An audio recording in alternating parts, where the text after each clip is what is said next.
Praise the Lord. ஆண்டவரும் அருமை இரட்சகருமாகிய இயேசு கிறிஸ்துவின் நாமத்தினாலே உங்களை யாவரையும் நாங்கள் வாழ்த்தி ஆசீர்வதிக்கிறோம். கர்த்தர் தாமே உங்களை ஆசீர்வதிப்பாராக. இன்றைய தேவ வார்த்தை சங்கீதம் 29:5 7 சொல்லு பாருங்க. கர்த்தருடைய சத்தம் பேதுரு மரங்களை முறிக்கிறது. கர்த்தர் லீபோனிலும் கேதுரு மரங்களை முறிக்கிறார். அல்லேலூயா. கர்த்தருடைய சத்தம் பேதுரு மரங்களை முறிக்கிறதாம். கர்த்தர் லீவோனிலும் கேதுருவை மரங்களையும் முறிக்கிறார். கேதுரு மரங்கள் எப்படி இருக்குன்னு தெரியுமா? அல்லேலூயா.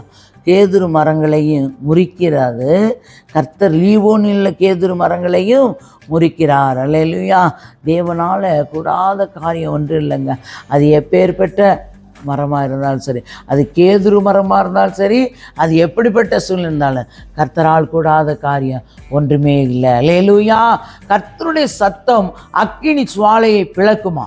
அப்போ அவருடைய சத்தம் அக்கினி சுவாலையை பிளக்கிற சத்தமாக இருக்கிறபடியா நாமும் நல்ல ஆண்டவருடைய சமூகத்தில் ஆண்டவரே என்று சத்தமிட்டு கூப்பிட்டு பழகி கொள்வோம். கர்த்தரை தெய்வமாய் கொண்ட ஜனம் பாக்கியம் இல்லை என்று பார்க்கிறோம். அல்லேலூயா. ஸ்தோத்திரம் ஆண்டவரே. தகப்பனுடைய கருத்துக்குள்ளே எங்களை தாழ்த்தி உடைய பொற்பாதத்தில் தருகிறோம். கர்த்தருடைய சத்தம் அக்கினி சுவாலையும் பிளக்கும் ஐயா. இந்த வார்த்தையை கொண்டு ஆண்டவரே இதை கேட்டுக்கொண்டு இருக்கிற ஒவ்வொருவரையும் கொண்டு தேவன் நடத்தும்படியாக பரிசுத்த ஆவியானுடைய கரத்தில் தருகிறோம். தகப்பனேமை இப்போ துதிக்கிறோம். ஸ்தோத்திரம் ஐயா. நேற்றும் இன்று மாறாத நல்ல தகப்பனுடைய பரிசுத்தமுள்ள கரத்தில் ஒரு விஷயங்களை தாழ்த்தி உடைய பொற்பாதத்தில் தருகிறோம். தேவன் பொறுப்பெடுங்க, ஆசீர்வதி.